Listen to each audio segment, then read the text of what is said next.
Now it all became clear. I understood why the IRS wouldn't go on camera and talk about where the law was. I understood why all the senators I called refused to be interviewed.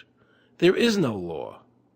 And now you know what our political leaders and the courts have known for decades and have tried to cover up. The United States Constitution strictly forbids a direct, unapportioned tax on the wages and salaries of American citizens.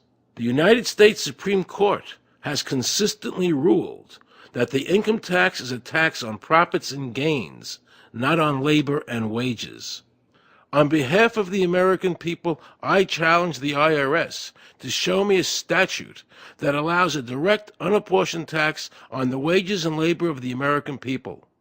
And if I'm wrong, I will give my most humble apologies to the IRS. If the IRS is wrong, and there is no law, then every person who's been jailed should be let out of jail immediately, and any assets seized should be returned to their rightful owners.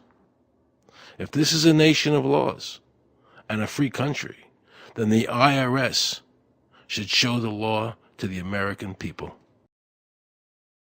I felt an overwhelming need to understand why juries were finding innocent people guilty of not filing a tax return when there was no law requiring them to do so. So I went to talk to Marcy Brooks, a juror who used her common sense and did not allow the judge to railroad the jury into a guilty verdict.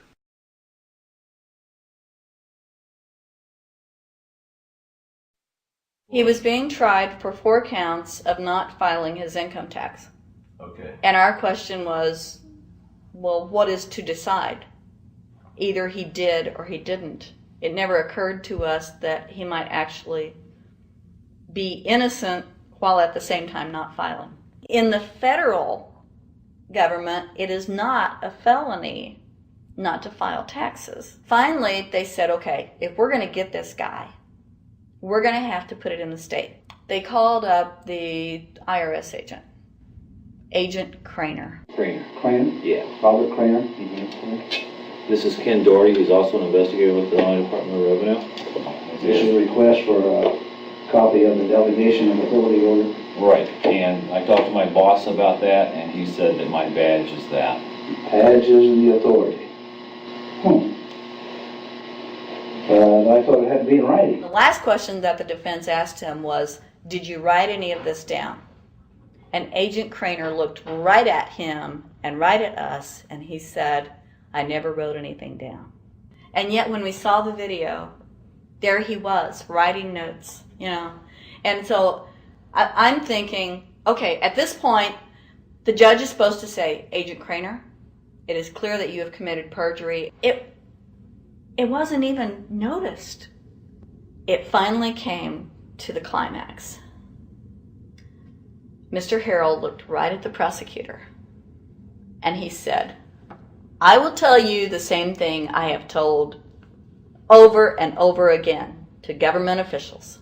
You show me the law that requires me to file a tax return, and I'll be glad to do it. And again, I asked, under what is the requirement that you claim under the Private Duty Stuff?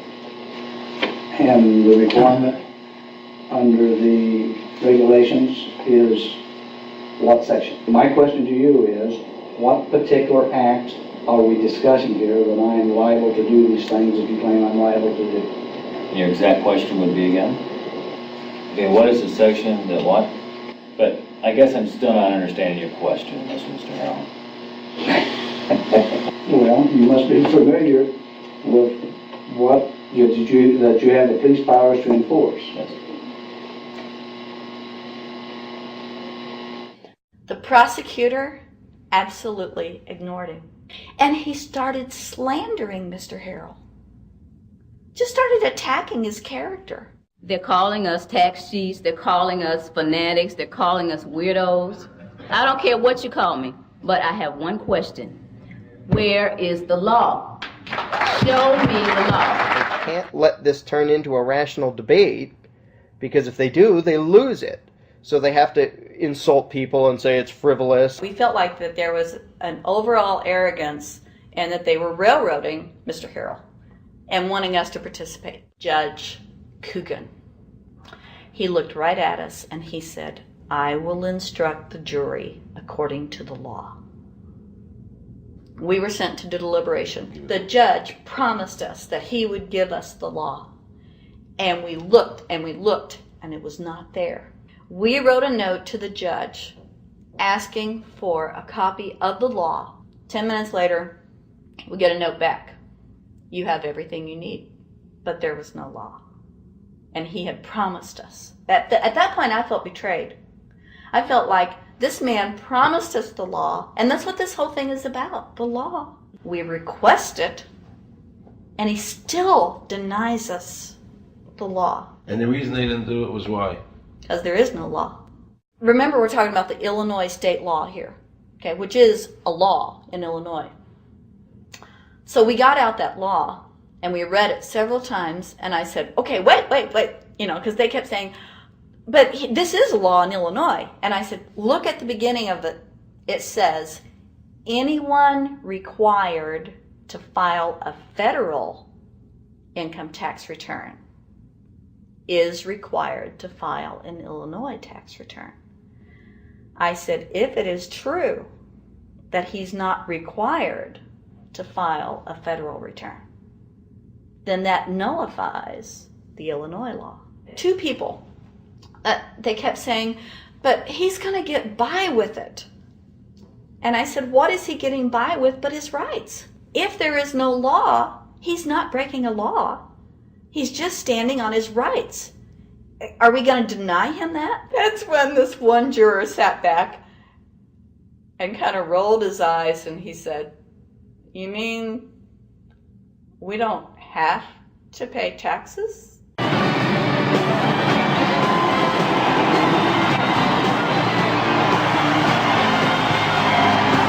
All of a sudden we realized that this trial was much bigger.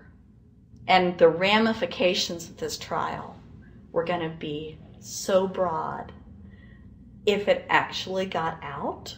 I mean, it's like we had just discovered this great government secret. And so when we came out for the delivering of the verdict, the judge was, I'm sure, even at this point, I'm sure he still thought we would give a guilty verdict.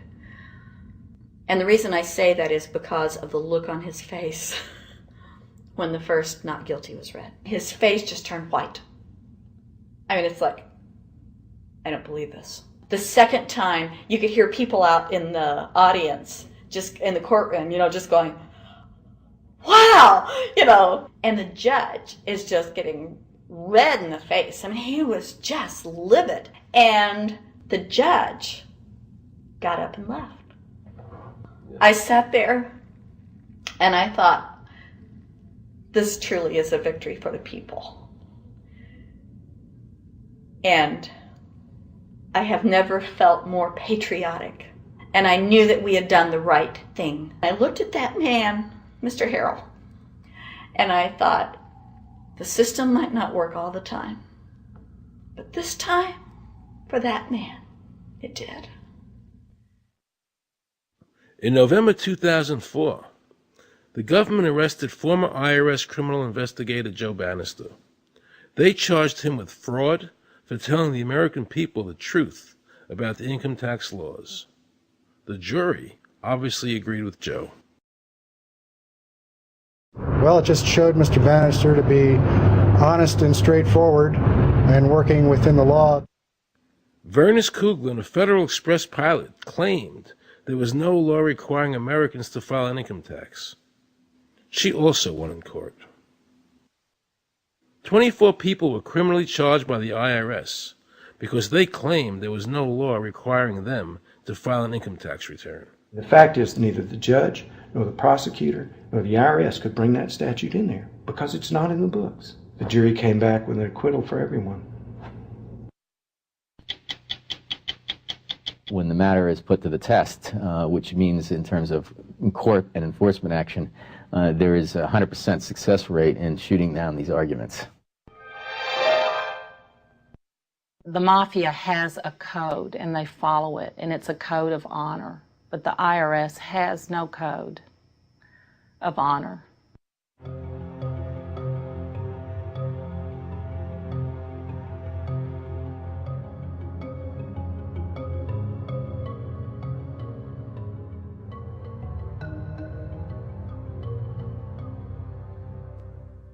Meet Judge Dawson, a federal judge presiding over the Irwin Schiff tax case, who denied Irwin the ability to prove to a jury that there was no law requiring Americans to file an income tax return. He denied Irwin the right to prove to a jury there was no law by stating, "I will not allow the law in my courtroom." But the judge made sure the government never had to show the law as written by telling the jury, "You must follow the law as I give it to you." Nobody can know what the law is, because the law is what the judges say the law is. The lower courts today will not allow people, especially in tax cases, to bring in Supreme Court decisions as their evidence.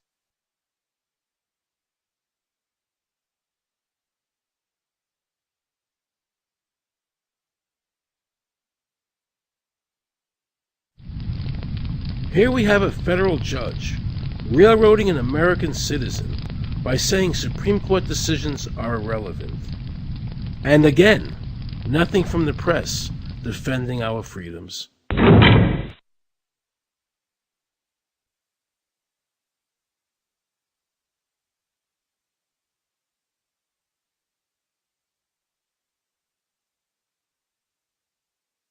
So if you ever find yourself as a juror on a tax case, be sure to ask the judge to show you the statute written by Congress that allows the government to tax the wages of the American people.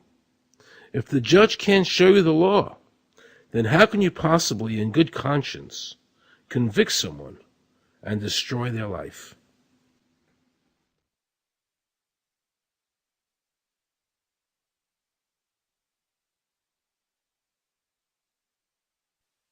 Let's see how the IRS treated one of America's greatest heroes, and someone I cherished as a child.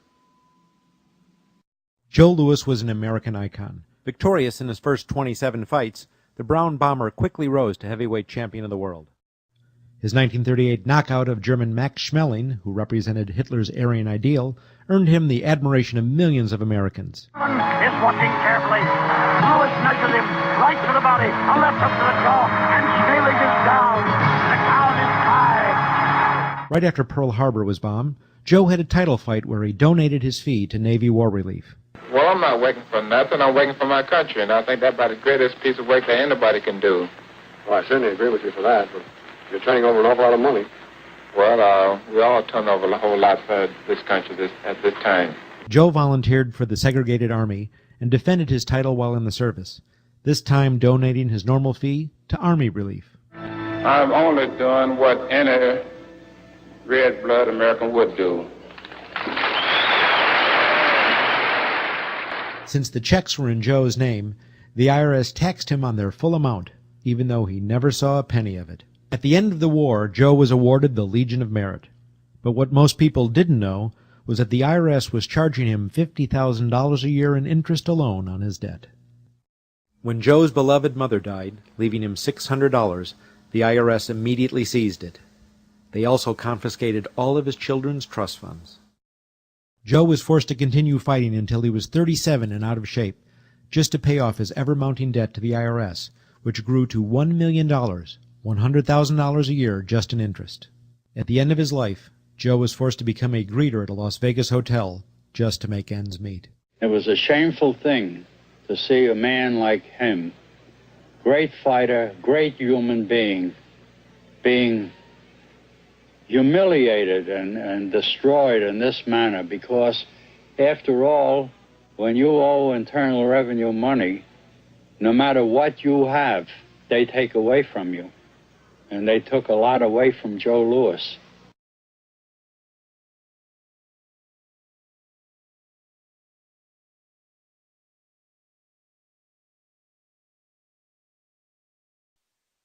I made a decision to drive to Virginia Beach from Washington because I had heard stories about two law-abiding families who had been brutalized by the IRS. They were falsely accused by their bookkeeper of being drug smugglers and tax cheats. And incredibly to me, without any investigation, the IRS proceeded to raid their place of business and their homes, even though they had done absolutely nothing wrong. On Saturday morning, 4 different raiding parties proceeded to raid 4 locations on a Saturday, the day before Easter. I was the manager on duty, and I was up in the deli, and people came through the door. How many came in the door? Maybe about 15 to 20 people. 15 to 20 Yeah. armed agents. With dogs, with guns. They made me get everybody in the, they went in the kitchen, they went in the deli, they went all over the whole restaurant, told all the customers, took forks out of their hands while they were eating their breakfast, and told them they had to leave. I got the frantic call from Edie. And she said, something wrong. So anyway, I jump out of bed, and I immediately run to the shower. I'm in the shower, and the next thing I know, I hear my son yelling, "Dad!" I went like this, and boom, I'm slammed against the door and I fall down with a gun in my head. And they're like, "Where's Scotty Miller?" And I'm like, "Dad!" That's all I'm doing is yelling. I'm scared, frightened to death. And then the next thing I hear is Mr. Miller, the shower curtain is jerked back. I got a gun pointed at my head. Hold it right there. The screams from the little girls who were at a pajama party with my daughter. There was 4 little girls there with my daughter. Of course, mayhem. There were about 3 men in my bedroom with huge guns. He followed us and wanted to watch us get dressed, and I tried to shut the door, and he puts his foot in the door, like he's going to sit there and watch us change our clothes. And I was like, excuse me, no. My neighbors now are all standing out. Were you still naked? Well, they handed me a towel at that point. I had a towel wrapped around me. Did the towel fit? No, hardly. Hardly. At this point, they were talking about weapons, and, I mean, it's crazy. I mean, they're looking everywhere, going through all my drawers. And I reached for my underwear drawer to get some underwear. They said, "Don't touch anything." Boom. They're locking their guns up. They're hold it right there. Don't move around. Don't move. I'm going, whoa. I said, "I'd just like to get some underwear on here, I said, I got women standing here. They keep everything. How did you conduct your business if the IRS took everything? We had to do it out of a shoebox so we could keep going because we requested these things, and I'm told that the government's really not, once they do raid and so forth, they're supposed to at least let you, until you're charged with something, continue your business. This wasn't the case. They kept everything. So you were never even charged? Absolutely not. Charged with what? And when you speak IRS, the whole world shrivels up. The whole world gets fearful to a point where let's not talk about it. I testified in front of Congress. I would like to know why this dark entity known as the IRS has come into my life and refused to leave. I raised my children with a zero tolerance for dishonesty. And now they must hear allegations that I am a major drug dealer and a tax cheat. A lot of people out there being abused, and a lot of people saying, look, I'll pay it. Just go away. Just go away.